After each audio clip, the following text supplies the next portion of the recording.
ഇങ്ങനെ വരുമ്പം സന്ധ്യയായി.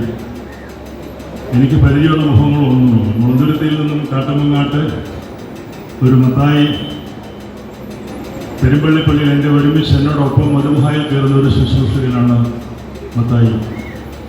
നല്ല പാട്ടുകാരനാണ്, എന്നെ ഒത്തിരി ഇഷ്ടമാണ്. അദ്ദേഹമുണ്ട്, അദ്ദേഹത്തിൻ്റെ വീട്ടിൽ നിന്നും സാറും 1-2 പേരുണ്ട്, വേറെ ആരെ പരിചയമില്ല. പിന്നെ തിരുമേനിയും കൂടെ ഉള്ളവരും. ആകപ്പാട് പരിചയമുള്ളത് നമ്മുടെ മെലിത്തോസ് തിരുമേനിയുടെ അപ്പനെയാണ്.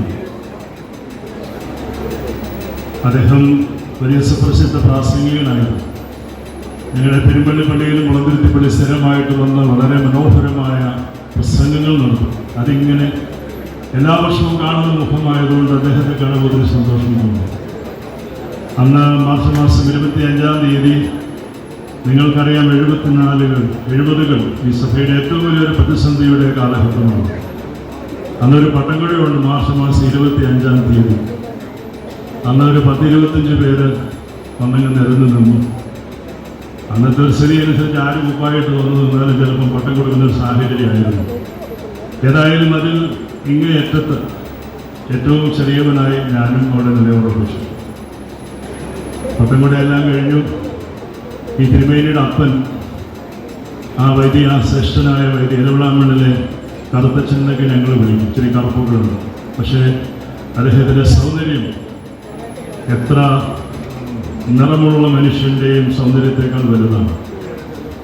അദ്ദേഹമാണ് എന്നെ ഈ കൊച്ചു കുട്ടി കുപ്പായമൊക്കെ ഇടിച്ചത്. നിങ്ങൾ ഉദ്ദേശിക്കുന്നത് ഒരു ഊറാറ മാത്രമൊന്നുമല്ല.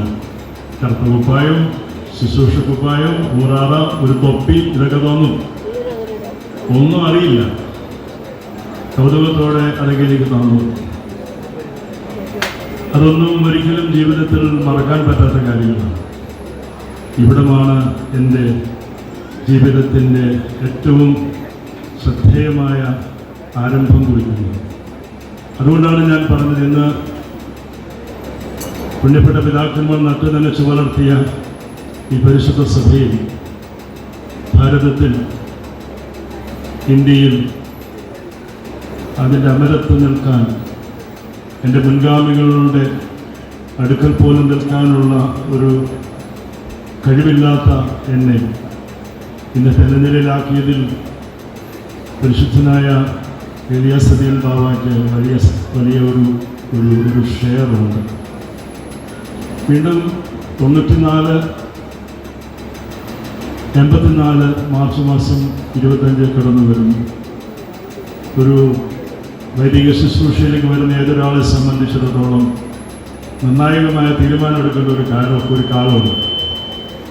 അത് അച്ഛനാവണോ പെണ്ണ് കെട്ടണോ, ഇതാണ് വിഷയം. ഞങ്ങൾ പല ചമാശന്മാരും ഒരു ഘട്ടത്തിൽ ഒത്തിരി ചിന്തിക്കുന്ന ഒരു വിഷയമാണ്, അച്ഛനാവണോ പെണ്ണ് കെട്ടണോ. എന്നെ സംബന്ധിച്ച് ഞാൻ വളരെ ഓപ്പണായിരുന്നു, തീരുമാനം എടുത്തിട്ടില്ല. ഇത് 84 നടക്കുന്ന കാര്യമാണ്. 82 പരിശുദ്ധ ഇഗ്നാത്യോസ് സഖാബാവ മലങ്കരയിൽ എഴുന്നേറ്റ് വന്നപ്പം പെരുമ്പള്ളത്തിൽ എനിക്കൊരു മോഹം. ഞാനന്ന് നല്ല എലിജിബിൾ ബാച്ചിലറായിട്ട് മഹാരാജാസ് കോളേജിൽ പഠിക്കുക. കണ്ടാലൊക്കെ അല്പം ഭേദമൊക്കെ ഉണ്ട്. ഇങ്ങനെ എന്നെ ഇഷ്ടപ്പെടുന്ന ആളുകൾ, കല്യാണം കഴിക്കാൻ താല്പര്യമുള്ളവർക്ക് ചുറ്റും പുറമൊക്കെ കറങ്ങി നടക്കുന്നു. അങ്ങനെ ഒരു കാലം ഞാൻ മെൻ്റലി പ്രിപ്പയർഡ് അല്ല. ഞാൻ തിരുമേനി എന്നോട് പറഞ്ഞു, പെരുമ്പള്ളിയിൽ വെച്ച് നിന്നെ സർവോരഭാക്ഷനാക്കാൻ പോകുന്നു. കൽപ്പിക്കുകയാണ്. എന്നെ കേൾക്കാനോ എൻ്റെ താല്പര്യങ്ങൾ അറിയാനോ തിരുമേനി സാവകാശമായി. എൻ്റെ വല്ല അധികാരമുണ്ട് അദ്ദേഹത്തിന്. അപ്പം ഞാൻ അല്പം ചഞ്ചലപ്പെട്ടു. ഇത് ഇച്ചിരി തീക്കളിയാണെന്ന് എനിക്ക് മനസ്സിലായി.